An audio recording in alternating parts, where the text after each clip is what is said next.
Okay, so I'm going to show you the best ball striking progression that I have to build your swing, your timing. So here it is. Pretty simple, right? And you've seen these videos before, but I want to do some demonstrations, and you'll see what I'm looking for. I'm at a short game area right here, and I'll show you here in just a second where I'm at. I'm just at a chipping green. I'm not aiming at any targets, but I'm taking not really a wide stance right here. Just kind of my short game stance, and I'm going to take a little bit long zone 3. And you can see I'm down with my chest here, so when I hit that ball, I'm down. My handle is down.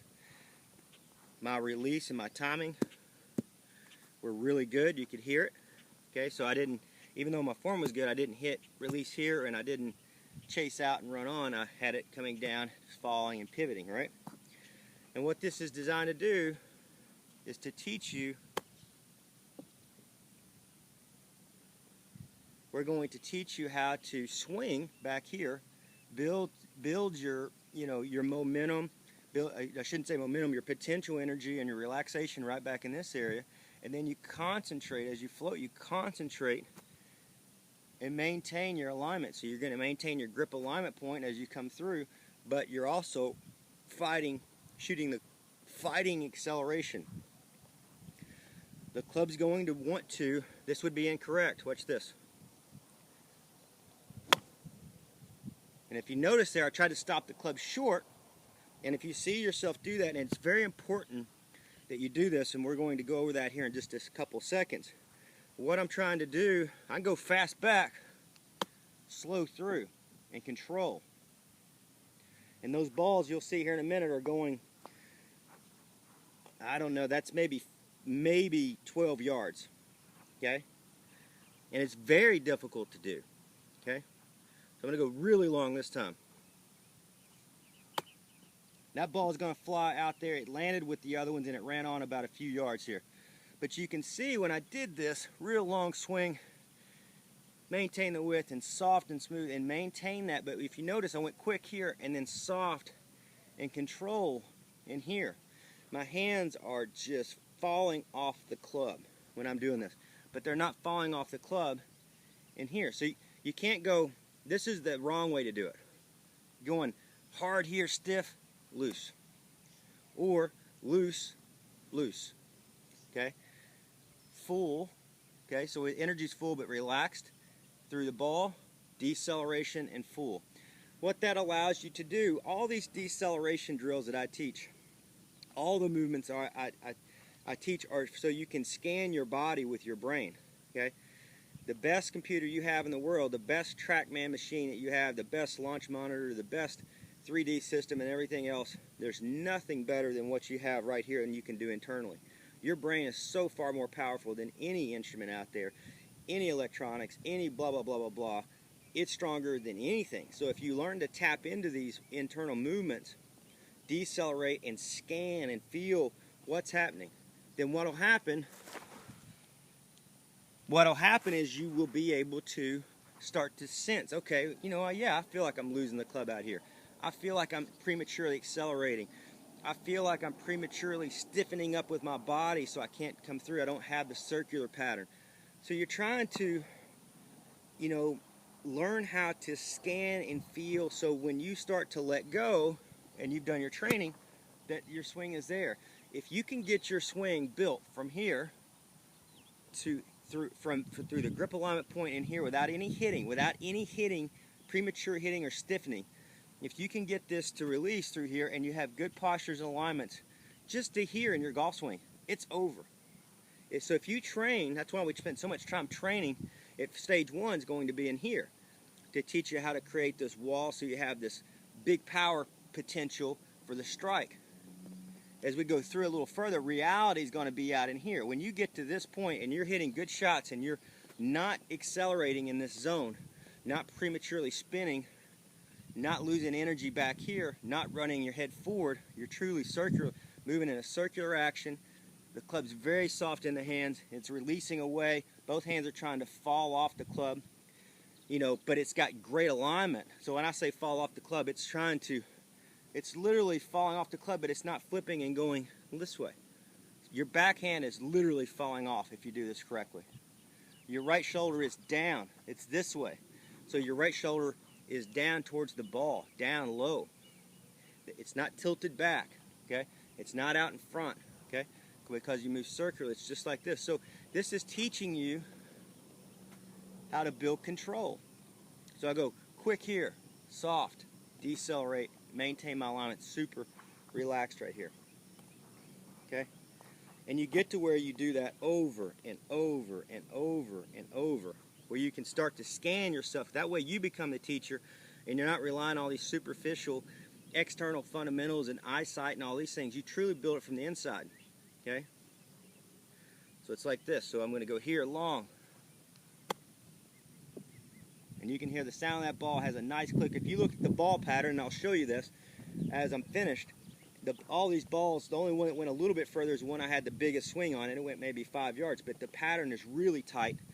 It's in a short area, and it would be a very good dispersion, but also, more importantly, you'll see how far I'm hitting these balls.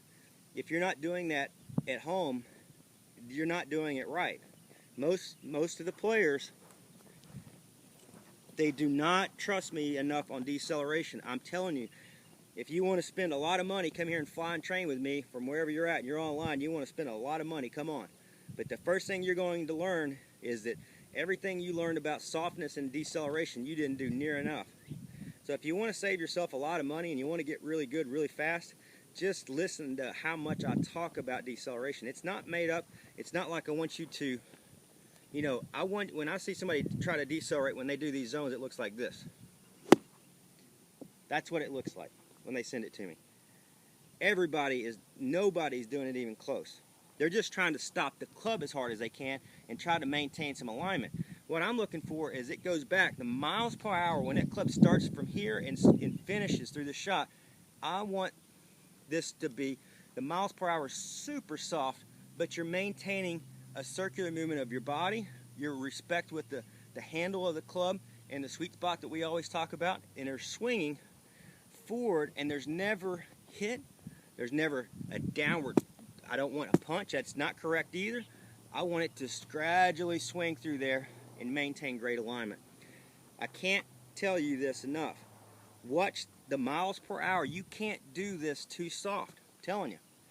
So if you send in videos and I'm going, hey, you're going to have to decelerate more, you're going to go to this video, and I'll just keep sending it to you every single month, because if you can't do this, you're not going to have max compression, the initial start line right, the trajectory, ball control. You won't be able to do what your overall goal is.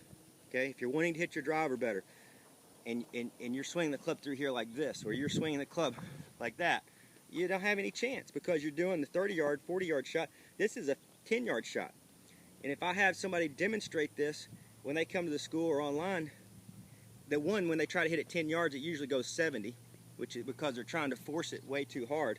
They're thinking of power and so forth, and they're thinking of trying to hit it to a target right out here. If you watch when I do this, I don't even have a target. I don't want any target in my head to try to hit this ball to. All I want to do is do my job and decelerate and maintain my alignments, my 7 timing components, and build those and get those grooved in over and over and over.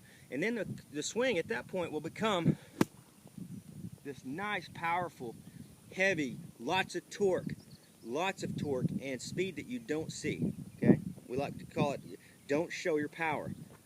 Don't show them all this.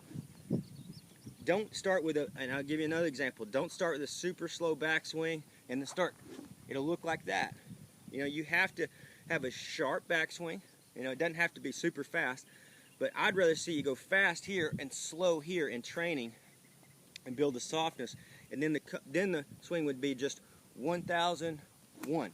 Notice that when I did that tempo, it was 1,000 back. There was a delay. 1,000. It wasn't 1,001. 1,000 pause 1. 1,001. 1,000 pause 1. So it'd go 1,001 and 3, right? So it's 1,000. There's a slight pause 1, or you can go 1. If you get good at it, it'll be just 1,001. and that's the ball. 1,001. But there's 1,000, there's a pause there. When you say 1, you're super relaxed and you're through the ball. And that's how to connect that part of the golf swing, which is actually just everybody's goal, is to learn to turn back, turn through, and the ball go right down the middle. If you don't build these striking components and the sequencing that you're supposed to build, you won't get to this point where you can just turn back and turn through and the ball is going max compression, initial start line, ball control, all the good things that you're trying to build in the trajectory, all the 4 things that you're trying to build as a player. Because the overall goal of this program is not to be in training the whole time, doing all this. This is to get you to where you can truly learn to swing the club to the right and to the left, and everything is built in there through training. Okay? Your training should take you about 1 month if you do it correctly. The second stage of this is learning true sequencing. The third stage is going to be all playing, and then we go into what we call adjust, where we reflect after the round, go back, do some meditation. Then you'll visualize what is going on, good, bad, ugly. You'll go in and you'll start to adjust the next day, put a plan together, you'll start to adjust and then evolve. So that's the way this works. We have a lot of stages to prepare the players forward, but everybody starts in stage 1 where they're learning this training part first. And they learn to scan their body and build awareness of not only the entire club here. You have the handle, the club head, you have your whole body. And that could be, when I say scan, you're scanning literally your whole body. Is it the left arm that's causing you problems? Is it the spinning of the hips? Is it the tilting of the shoulders? Is it the forcing out of the club head, the premature acceleration? Is it premature stiffening up and holding on? Where's this energy coming out incorrectly? And then you come in with slow motion, or I shouldn't say slow motion, but deceleration drills in the downswing to start to correct and build flow, so you can start to learn to pull and throw with different muscles. To create your power and your precision, you have to recruit a whole new set of muscles, just like you would in martial arts. So there's this training process we go through, and then we start to apply the playing, and then everything becomes kind of one thing. The whole game, not just short game, not just long game, it just all becomes one at a certain point, and that's when you play your best golf. But right now, you're going to be in this training mode, and I can't express this enough. If you're working in a short zone 3, it looks like this. Decelerate. Watch the Hogan video I have where I talk about float, contain, release. That doesn't mean float, contain, release. Talk to yourself in a mantra, okay? Float, contain, release. Okay? Float, contain, release. You notice it's in time. Float, contain, release. Release is not force, okay? It's not rotation, it's not this way, it's not acceleration. Just let the thing fall and stay in alignment. Let it fall. It's going to fall. And let it stay in its natural alignment. You don't need to add anything to it. Don't go this way, don't go this way, don't go that way, don't go this way. Okay? Look. Let it stay in its natural alignment. So you're going to let it float, contain. Here's where it struck. I'm just letting it stay in its natural alignment. My hands are literally falling off the club. So use those mantras. Float, contain, release. Okay, whether float, contain, release. Notice how long the release was there. Float, contain, release. The release is, when I go float, contain, it's all here. And then you're waiting, and you're releasing it naturally. Okay, it's just falling into alignment, whether you're in zone 3 or zone 5. Practice these exercises. Master this shot that I'm showing you. Here's how far those balls went, and we'll wrap it up. So hopefully you can see these golf balls. I think you will. And you can see they're all kind of bunched together. You got a couple there in the long that I hit with a little bit bigger swing, but in general they're all in the same path. And they're very short from where I am. Those balls right there are about 10 yards to 12 yards max. The ones in the back maybe have went 15, and that's with roll. That's how much I decelerated, and all those balls were hit very solid. Good luck, fellas.